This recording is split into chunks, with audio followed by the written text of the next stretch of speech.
වගේ නෑව රෙසිපි එකක්. ඒ තමයි සීනි සම්බෝල.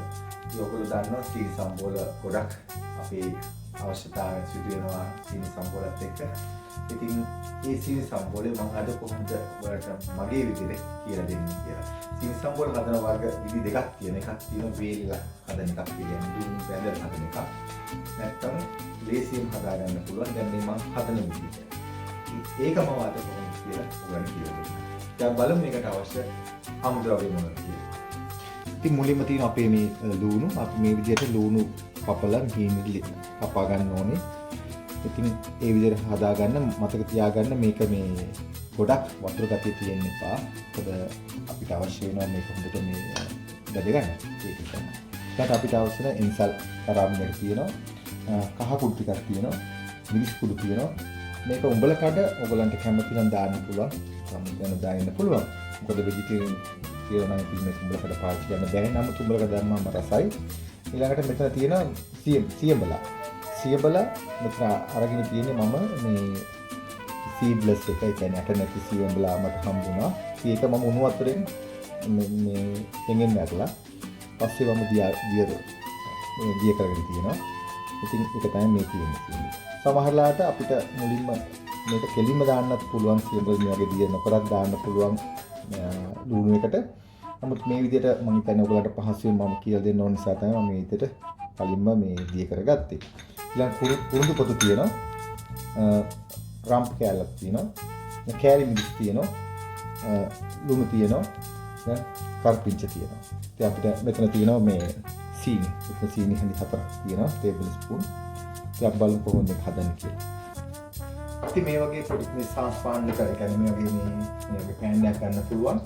නැත්නම් ඔයගොල්ලෝ සාස් පාන් එකක් ගන්න පුළුවන් ටිකක් ලොකුවට. නමුත් මේ ඒක ඔයගොල්ලෝ අවශ්‍ය වෙන්නේ තමන් දාන මේ හදන ක්වොන්ටිටි එක අනුව තමයි මේක අවශ්‍ය වෙන්නේ. මම පොඩි ක්වොන්ටිටි එකක් හදන නිසා මම මේ වගේ පෑන් එකක් ගත්තා. ඒකත් පෑන් එක මම රත් කරගෙන තියෙන්නේ. කොහොමද ඒක පොඩක් තෙල් අවශ්‍ය වෙන්නේ නැහැ. ඊළඟට මේක පස්සේ අපිට පුළුවන් ලුණු ටික කරන විදිහට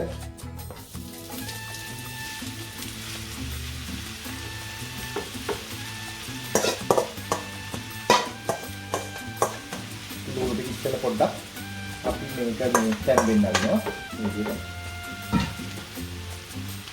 මම මේ වෙලාවේ එකතු කරනවා කුරුඳු පොතු ටික. ඊට පස්සේ රම්පෙ ටික මම එකතු කරනවා. දැන් කරාබ්නේ ටික මම එකතු කරනවා. මම ඉන්සල් ටික කලාගෙන තියෙන්නේ. ඒක මම මේක ටිකක් දුර තැම්බුණාන් පස්සේ මම එකතු කරන්නේ. ඊළඟට මම වේලාව මට පුළුවන් ලුණු පොඩ්ඩක් එකතු කරන්න. ගොඩක් ලුණු දාගන්න එපා. රස බලලා මේ දාගන්න පුළුවන් මම දැනට මේක මේ විතර තැම්බෙන්න හරින පොඩ්ඩක්. ඊට පස්සේ අපි මේකේ ඉතුරු ටික අපි එකතු කරමු. අපිට ඕන මේක වහලා තියන්න පුළුවන්. මම මේ විදිහට ටිකක් වෙලා වහලා තියෙනවා. දැන් ලුණු ටික ඇත්තටම තැම්බිලා තියෙන්නේ. දැන් මම ඉතුරු අපි අවශ්‍ය ටික අපි මේකට දාගමු. ඉතින් මේක ඉන්සල් ටික දාගන්න මේ වෙලාවේ අපි ටික දැන් දාගමු. අපි කලාගත්ත ඉන්සල් ටික. මොකද මම ඉන්සල් ටික අන්තිම මේ මැද්දක් කරේ දාන්නේ. මොකද මේ සුවඳ මට ඇත්තටම මේ කෑමටයි හොඳ රස සුවඳ තියෙන්න ඕන. මොකද මුලින් දැම්මන් පස්සේ සමහරලාට ඒක සුවඳ වාෂ්ප වෙලා යනවා. මම ඒකයි මේ මැද්දක් කරේ දාගන්නේ. මම උඹලකට මේ විදිහට මම දාගන්නවා. මම කහ කුඩු ටිකක් මේ විදිහට කරන්නේ. ගොඩක් අවශ්‍ය නැහැ. යාන්තම් ටිකක් දාන්න. ඒක නොදැම්මත් ප්‍රශ්නයක් නැහැ. මම මිරිස් කුඩු ටික මේ දානවා. ඒක ඉතින් ඔයාලගේ දැවිල්ල අනුව මේ දාන්න. හැබැයි ගොඩක් දැවිල්ල දාන්නත් එපා මේ සීනි සමන් හදද්දී. නැත්නම් ගොඩක් අයට ඒක හරිය අමාරුයි. මොකද දැවිල්ල වැඩි නිසා. ඉතින් මේකෙදි තියෙන්න ඕනේ යාන්තම් දැවිල්ල පැන් රහක් තමයි. ඒ වගේම ප්‍රධානම තමයි ඇඹුල් රහ තියෙන්නේ. දැන් මම කරපිංච ටිකක් මේ විදිහට එකතු කරනවා. මේක අපේ කොන්දේට මේ විදිහට කවරක් කරගන්න. දැන් දැනටම මේකේ වතුර ගැටුම් ඉඳලා තියෙන්නේ. අපේ තියාගෙන මේ වෙලාවේ විතර පොඩක් අපි අඩු කරගන්නවා. නැත්නම් ගොඩක් ඉස්සිල යන්න පුළුවන්. ඒවල දෙයක් නැති මේකෙන් වතුර ගැටුම් දැන් ඇත්තටම අඩුයි. මේ ලුණු ටික තැන්විලා තියෙනවා. දැන් අපිට පුළුවන් අන්තිමට ඉතුරු ටික දාගන්න. ඒ කියන්නේ සියඹල ටික සීනි ටික දාගන්න පුළුවන්. මම ඔයාලට පෙන්නන්නම් මේ කොහොමද ඉතුරු ටික අන්තිමට අපි එකතු කරන්නේ කියලා. දැන් මම මේ විදිහට මේක අයින් කරගත්තා. මම මෙතන මේ මැදට තමයි මම මේ සීනි ටික දාන්නේ. මම මේක පොඩ්ඩක් කැරමල් වෙන්න වගේ දාලා තියෙන මේ සීනි ටික. ඊට පස්සේ අවශ්‍ය විදිහට අපි කෑලි මිරිස් ටිකක් එකතු කරන්න පුළුවන් අපේට. දැන් තමයි හරි සුගඳයි. දැන් ඔයාලා පේනත් මේ පාට දැන් බලන්න මේ ටික තව පොඩ්ඩකින් මේක නියම සීනි සම්බලේ පාට එනවා. දැන් මම මේක පොඩ්ඩක් කැරමල් එකට තමයි දාලා තියෙන්නේ මේ සීනි ටික. ඊට පස්සේ අපි එකතු කරනවා මේකට සියඹලා. එතන මේකේ අවශ්‍ය මේක තමයි සියඹලා. මම සියඹලා ටික මම මේකට එකතු කරනවා. ඇත්තටම සීනි සම්බලයක් හදද්දී මේ හරි මේ අවශ්‍ය මේකක් තමයි මේ සියඹලා.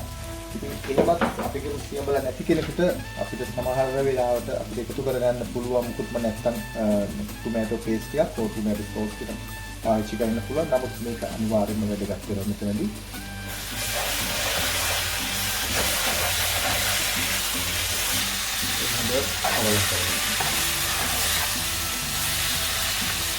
මේ රාග අඩුපාඩු කාමයන් තියෙනවා එකතු කරන්න පුළුවන්. ඒ කියන්නේ දැන් මේක පාව පාට ගන්නවා. දැවිල්ල බලලා අපිට දාන්න පුළුවන් තව ටිකක් අනිත්.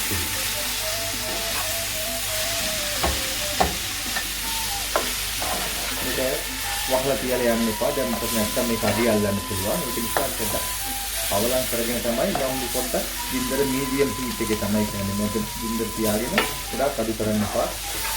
ඒකල හොඳට අවලං කරගන්න. ඒ අතර බලන්න පුළුවන් මේක හතර කොහොමද කියලා.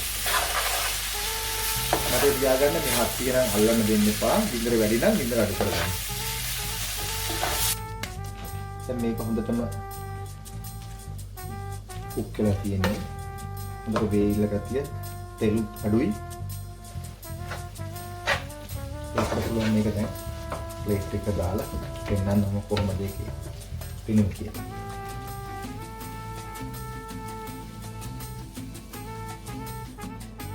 ඉතින් පේනවා නේද මම හදාගත්ත මේ සීනි සම්බෝලේ හොඳටම පාට තියෙනවා. වෙන මොකුත් අනවශ්‍ය දේවල් එකතු කරන්න ඕනේ නැහැ. හරිම ලේසි, හරි සිම්පල්. විනාඩි 10ක් වගේ කාලයක් ගත වුණේ. මේ ලේසියෙන් හදාගත්ත. මතක තියාගන්න සීනි සම්බෝල් එකට මේ ලුණු ඕනතරම් වැඩි කරන්න එපා. ඇඹුලත් ගොඩක් වැඩි කරගන්න එපා. සීනි වැඩි කරගන්න එපා. දැවිල්ල වැඩි කරගන්න එපා. මේ ඔක්කොම හරි බැලන්ස් එකේ තමයි තියෙන්නේ. එතකොට තමයි ඒකේ රසය වැඩි වෙන්නේ. මොකද ගොඩක් වෙලාවට මම සීනි සම්බල් සම්හලලාට හම්බෙන්නේ ගොඩක් පැන් රහ වැඩි. මේ කියන්නේ පැන් රහ ගොඩක් වැඩි කරගන්න එපා. ඉතින් මේක හරියට බැලන්ස් වෙලා තියෙනවා. ඔක තමන් ගන්න මේ දුණු ප්‍රමාණය අනුව තමයි තමන් අවශ්‍ය කරන ටික එකතු කරගන්න ඕනේ. නමුත් ඒක ඔයගලන්ට හදන ගමන්ම පුළුවන් රස බලලා ඒ අවශ්‍ය කරන මේ ලුණු ගතිය ඊළඟට ඇඹුල් ගතිය එකතු කරගන්න.